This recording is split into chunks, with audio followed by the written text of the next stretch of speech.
Vous savez que le G13, c'est la troisième fois que nous rencontrons le président de la République qui a lancé cet appel à l'union, pour l'union sacrée de la nation. Et cet autre terme trouvé au mot consensus pour lequel nous avions lancé un appel le 11 juillet dernier face à la crise que connaît notre pays et à l'impératif qu'il y a à avoir un consensus sur les réformes majeures de la nation. Et bien entendu, ce point de vue partagé, nous l'avons nourri avec le président de la République par rapport à la perspective qui s'est définie pour l'avenir du pays. Et nous avons dit, en ce qui nous concerne, que cette union pour la nation sacrée n'est pas un camp politique. Il est une communion d'idées, des pensées et d'actions en faveur des réformes pour sauver le pays par rapport à la crise que le pays connaît aujourd'hui. Bien entendu, le président de la République, qui est le garant de l'unité nationale et qui est le symbole de cette unité, a des initiatives qu'il va prendre à la suite de ces consultations et nous serons très attentifs aux conclusions qu'il en tirera et de l'effet que cela pourrait avoir sur l'avenir de notre pays. Mais nous considérons à cette étape que cette initiative est une initiative salvatrice que tout le monde devrait soutenir pour sauver la nation et le pays. Vous êtes pour ou contre le maintien de la coalition CACH-FCC? Écoutez, la coalition CACH ou FCC ne sont que de composition en regard de ce qu'est l'intérêt général.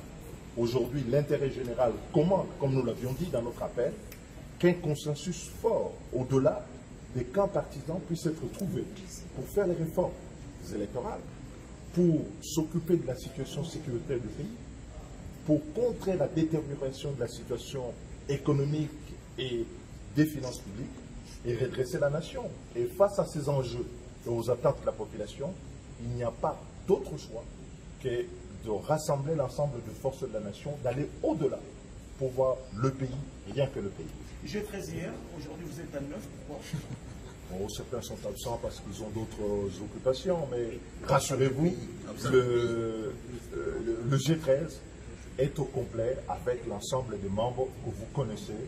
Et c'est ici l'occasion de dire que le G13 est en miniature un peu cette union pour la nation que vous pouvez voir.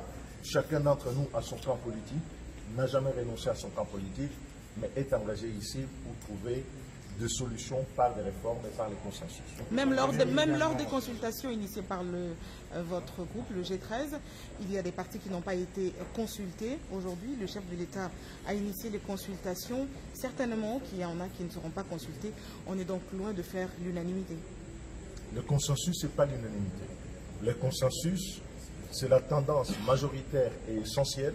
C'est la tendance dans l'opinion du pays. Et il faut que les politiques que nous sommes puissions à un moment donné intégrer que ce pays n'est pas un bien qui nous a été vendu par notre peuple. Ce pays appartient au peuple et appartient à l'opinion nationale, appartient à nous tous, et que face au problème, il faut engager toutes les énergies pour trouver des solutions. Vous pouvez compléter par l'honorable. Ben, écoutez, nous avons eu une bonne séance de travail avec le président de la République et nous avions été honnête vis-à-vis de lui et vis-à-vis de nos propres consciences pour dire que bon, la crise qui est maintenant là a de responsabilités partagées, que ce soit du côté du CACH ou du FCC, pour trouver un nombre de solutions. Et il est le garant de la nation, il doit se comporter comme un chapiteau en voyant l'intérêt supérieur de la nation, parce que entre ce qui se passe maintenant, la crise entre la coalition qui était déjà bancale, nous l'avions déjà dit, lors de notre appel, on avait constaté très tôt, il faut voir l'intérêt du peuple, où se trouve le peuple. Et le président a été perméable à tout cela. Et nous lui avons demandé également que dans tout ce qu'il va faire, après, il faut qu'on évite qu'on puisse rester dans une logique de confrontation. Parce que quand il y a confrontation, les conséquences sont imprévisibles pour tout le monde, surtout pour le peuple. Mais honorable, comment éviter la confrontation justement dans le cas où il y a une crise assistante entre les membres d'une coalition? Donc la solution serait quoi? De continuer avec la coalition pour éviter... Le président de la République nous a dit clairement que lui n'abandonne pas l'accord. Ceci nous a été communiqué par le président de la République lui-même.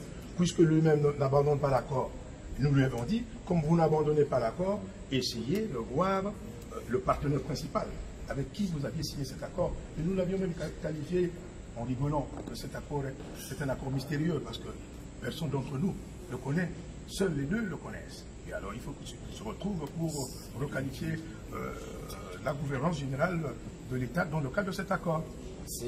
Merci. Je peux te poser la question. Alors, je vais d'abord commencer par un petit détail protocolaire.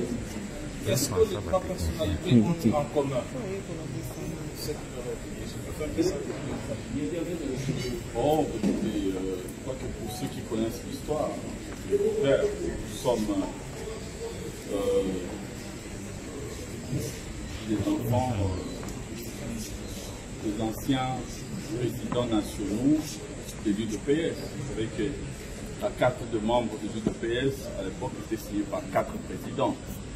Étienne Tshisekedi, Frédéric Kibasa, Manipa, Marcel Liaou et Vincent Bouanquian.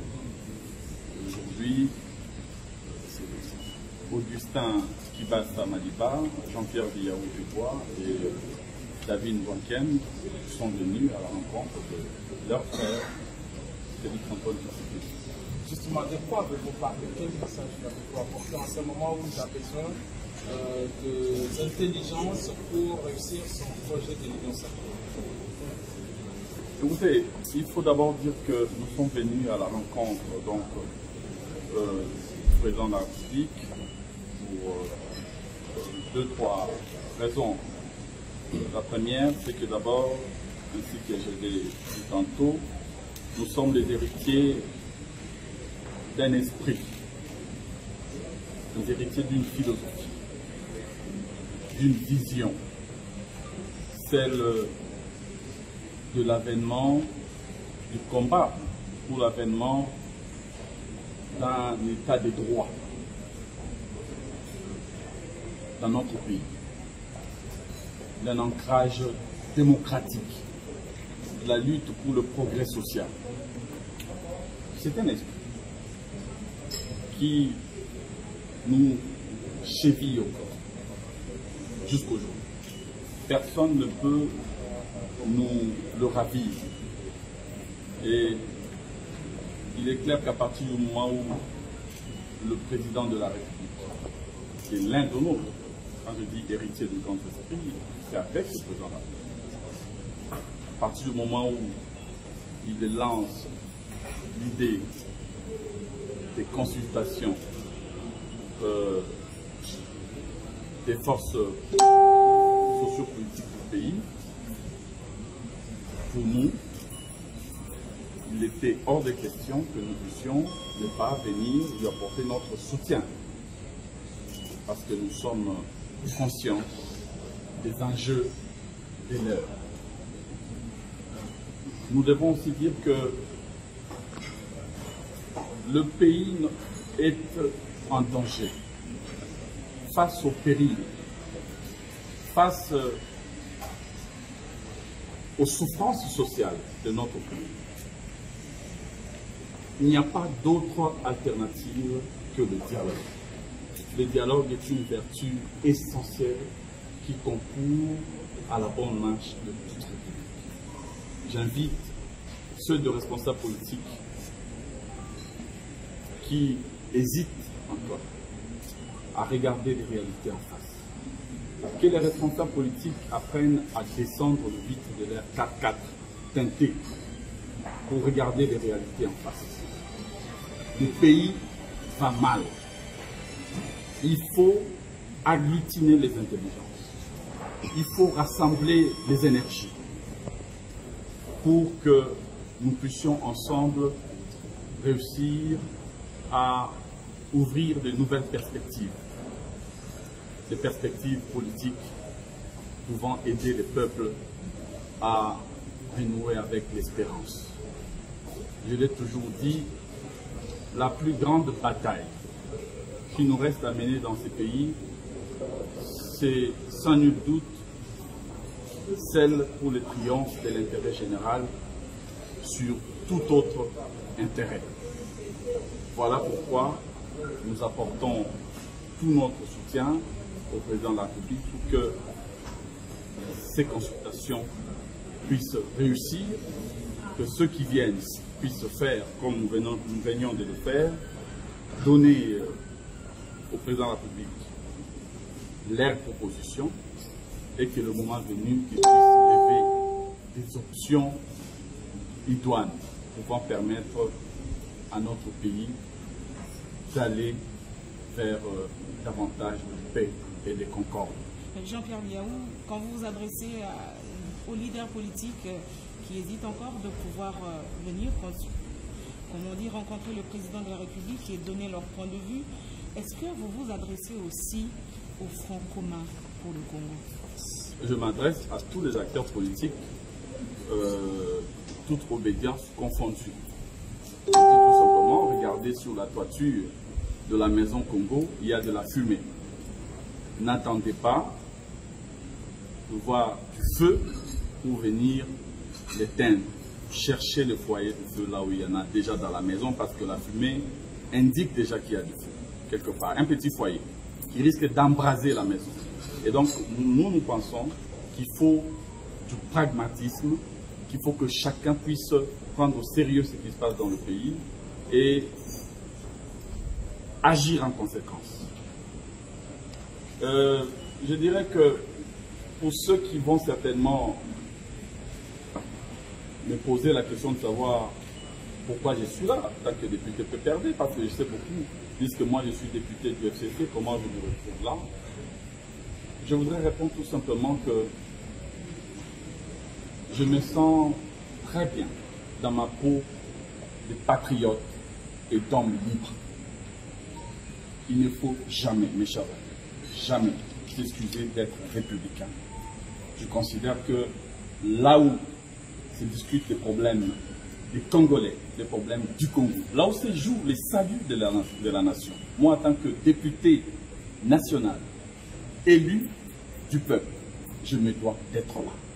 Parce que mon seul objectif, c'est le bien-être général. Mon sort personnel ne compte pas. Quand on veut sauver la patrie, quand on veut sauver la nation, il faut savoir se départir de ses intérêts mesquins, personnels, privés. Ça ne compte pas. Mon sort personnel ne compte pas. Je suis venu en tant que député PPRD. Je sors du palais de la nation en tant que député PPRD. Je suis député de la nation. Je reste député de la nation. Rien ne change. Ici, il n'y a pas une opération de débauchage. Le chef de l'État est en train de recueillir les avis et les propositions des uns et des autres, afin que, en tant que garant du bon fonctionnement des institutions, qu'ils puissent prendre des décisions qui soient en phase avec ce que pensent les Congolais. Un point, un trait. Merci, nous allons prendre... On n'a pas besoin d'ajouter à un Congolais un troisième œil pour savoir que le pays est devant un obstacle. Et comme dit Antoine Saint-Exupéry, l'homme se découvre quand il est devant un obstacle. On n'a pas besoin d'un troisième œil. Les deux yeux que Dieu nous a donnés suffisent pour savoir que réellement il y a problème. Mais essentiellement, je dois dire ici que j'ai plus parlé de la paix à l'est du pays avec le président de la République. C'était la question essentielle. Que je dois contribuer efficacement pour ramener la paix à l'est. Et j'ai dit à ceux qui vont m'entendre ce soir, à tous les Congolais, et particulièrement à ceux qui sont en guerre, plus spécialement chez moi dans le sud du Sud Kivu, à Itombwe, à Uvira ou à Fizi, que dans les tout prochains jours, je me rends là-bas. Et je tends la main à tout le monde, même aux Tutsis, qu'on appelle Banyamulenge, je leur tends la main pour que la paix revienne et que la cohabitation soit comme elle a été avant les différentes guerres. Je dois d'abord dire que nous devons éviter l'extrémisme autour du président de la République. Ce pays ne pourra évoluer que dans le consensus. Dans le consensus. Et le président l'a dit, il n'y a pas de crise, il y a plutôt un malaise. C'est comme ça que ce que j'appelle le point du feu, il est en train d'écouter les différents sons de cloche et nous sommes sûrs qu'une solution viendra de ces consultations. Et ces solutions ne pourront être qu'à l'avantage de tous les Congolais. Le maintien de la coalition ou pas? Le maintien de la coalition, je crois que pourrait avoir un rectificatif, s'adapter au contexte du moment, mais il ne faut pas qu'on déchire qu'on déchire les habits. Moi j'ai toujours dit, et ça c'est africain et bantou, que quand il y a problème, évitez les couteaux, les machettes, évitez les rasoirs, aller chercher les aiguilles. Parce que l'aiguille, c'est le symbole de mettre ensemble. C'est le symbole de raccommoder. J'ai parlé donc de la paix, que je tends la main à tous les acteurs politiques, tous les acteurs sociaux, tous les acteurs culturels, pour qu'on ramène la paix à l'Est. Cadre du FCC, je n'engage pas le FCC ici. J'ai été reçu comme personnalité et acteur politique congolais. Le FCC a ses structures pour se faire engager. Je n'engage pas le FCC. D'abord, ma grand-mère dirait que Bitakwira, c'est un général. Il ne peut jamais permettre à personne, à quiconque, du FCC ou pas, de me réduire au rang de caporal. C'est ça mon combat politique. La délégation du parti Lumumba signifié, qui a répondu à l'invitation de son Excellence Monsieur le Président de la République sur base de 3 considérations.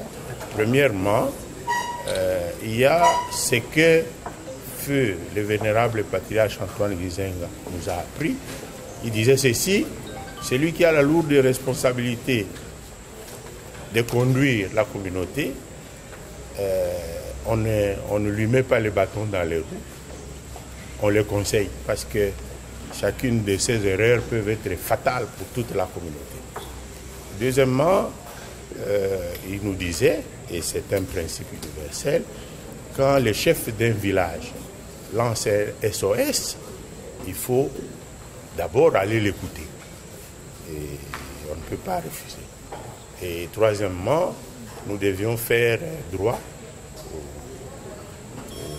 au droit légitime du président Félix Tshisekedi de consulter. Tous ceux qui l'ont précédé ont consulté. Le président Joseph Kasavubu avait consulté. Le président Mobutu consultait. Le président Mzee Laurent Désiré Kabila avait consulté. Le président Joseph Kabila avait consulté également. Et pourquoi pas le président Félix Tshisekedi lorsqu'il y a des problèmes qui regardent le devenir de la nation, lorsque, en sa qualité de responsable numéro 1 de la conduite de la communauté nationale, de la nation, il estime qu'il y a des menaces et des défis existentiels auxquels il faut faire face par une mobilisation générale de toutes les ressources. C'est dans ce cadre donc que nous avons répondu à cette question. Quelles ont été donc vos propositions ou vos suggestions au chef de l'État par rapport à la crise actuelle? Le chef de l'État nous a fait part de sa lecture de la situation et comme je vous ai dit, il a surtout évoqué ces menaces existentielles et ces défis communs que nous devons tous relever en faisant une mobilisation de toutes les capacités de la nation.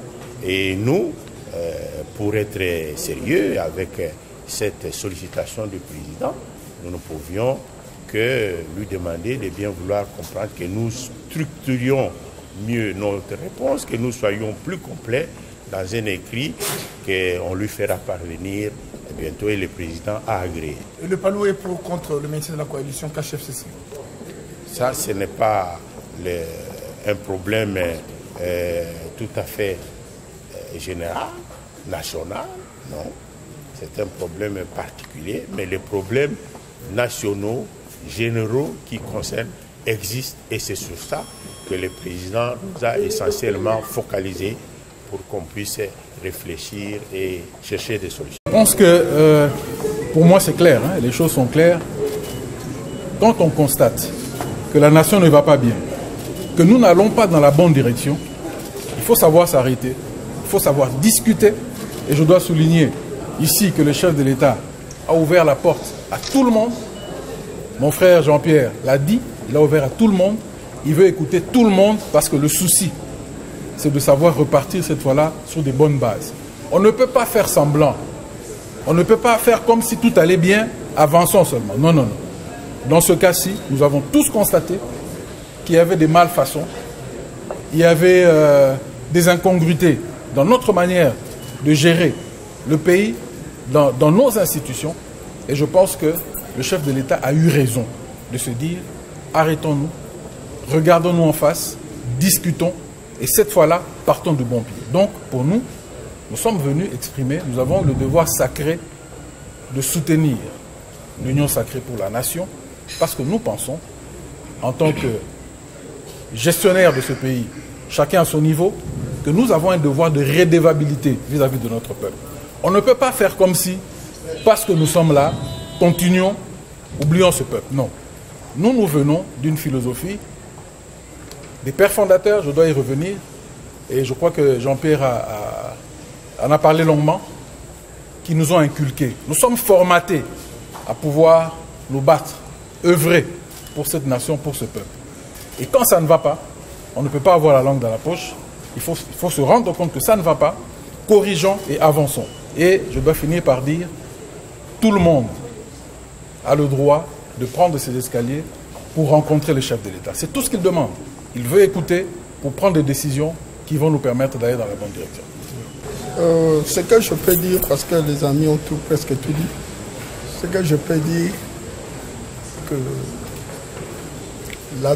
les attentes que nous pouvons espérer recevoir de la part du chef, ce n'est que les rencontrer les aspirations du peuple. Donc je crois le peuple, le président, il est en train d'écouter toutes les couches sociales de notre nation, la représentativité de cette couche. Et je crois qu'il aura à la fin,